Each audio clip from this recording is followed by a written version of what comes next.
ഇനി നമുക്ക് പപ്പാളിക്ക കറി വയ്ക്കും. പക്ഷെ ചെറുതായിട്ടൊന്ന് പഴുത്ത് പോയി ഗൈസ്. വെച്ചൊന്ന് തുറന്ന് നോക്കാം എങ്ങനെയായിരിക്കുന്നത്. കറിക്ക് അരയ്ക്കാം തേങ്ങ, ജീരകം, വെളുത്തുള്ളി, ഉള്ളി, മഞ്ഞൾപ്പൊടി ഇത്രയിട്ട് അരയ്ക്കാം. വീട്ടിൽ വെച്ച തൈരാണ്. നോക്കട്ടെ. അരച്ച് പുളിക്ക് പകരം ഞാൻ തൈര് ഒഴിക്കുകയാണ്. എന്നിട്ട് ഒരു കറക്ക് കറക്കിയിട്ട് വരാം.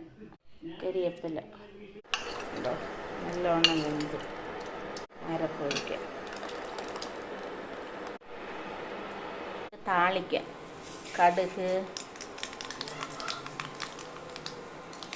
ഉലുവ,